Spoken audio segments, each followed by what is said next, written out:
क्रमांक 45 से नवनिर्वाचित पार्षद अंजुमन एजाज ढेबर ने कलेक्ट्रेट कार्यालय में गोपनीयता और पद की शपथ ली और कहा कि अब विकास के कार्यों को गति देंगे। उनके साथ उनके शौहर पूर्व महापौर भी मौजूद रहे। उन्होंने कई आरोप सत्ता पक्ष पर लगाए, जहां शपथ ग्रहण समारोह में निमंत्रण तक नहीं देने की बात कही और कहा कि 6 महीने निगम के कार्यकाल पर नजर रखी जाएगी, फिर मजबूत विपक्ष की भूमिका निभाएंगे।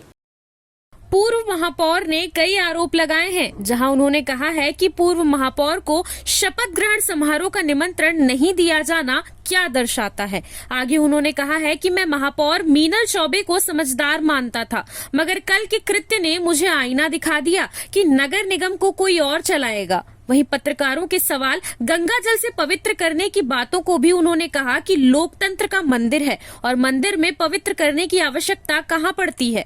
आज उन्होंने कहा कि अगर कांग्रेस के लोग काबिज थे तो बीजेपी के लोग भी तो वहां पर काबिज थे, फिर भी क्यों गंगा जल से पवित्र करने की नौबत आई। बहरहाल जुबानी जंग तो पहले दिन से ही शुरू होती दिखाई दे रही है।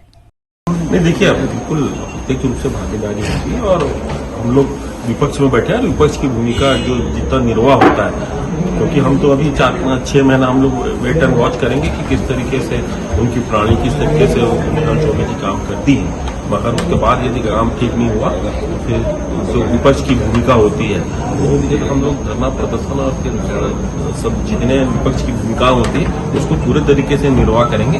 मगर मुझे उम्मीद है कि नगर निगम में अच्छे बेहतर काम होंगे। नहीं, देखिए, अभी तक के तो मुझे बड़ी समझदार लगती थी, मगर कल जिस तरीके से इन्विटेशन नहीं आया और किरणमयी नायक जी को फोन गया, मुझे फोन नहीं आया, मतलब फिर या तो देखिए नगर निगम में अगर कोई ऑपरेट करेगा किसी सिस्टम किसी दूसरे के पास में रहेगा रिमोट कंट्रोल, तो मुझे लगता है कि फिर नगर निगम में बेहतर तरीके से काम नहीं हो पाएगा।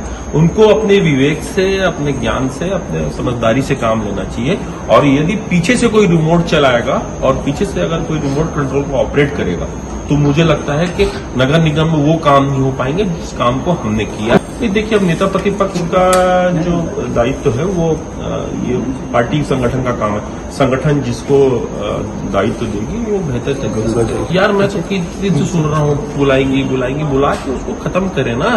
क्यों 12-15 महीना तो वो तो विपक्ष की नेता थी, तो इतने दिन से फाइल भी क्यों नहीं खिलवाई? हमारी तो सरकार भी नहीं थी, तब भी तो उनकी सरकार थी, तो क्यों नहीं करवा ली है वो पूरी जांच?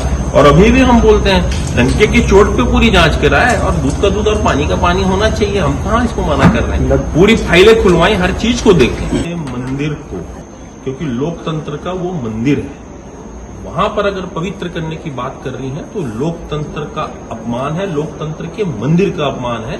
वहां ST, SC, OBC, अल्पसंख्यक तमाम समुदाय के लोग वहां पर बैठ के शपथ लेते हैं। और क्या सिर्फ रायपुर में, पूरे प्रदेश में ये कर रहे हैं।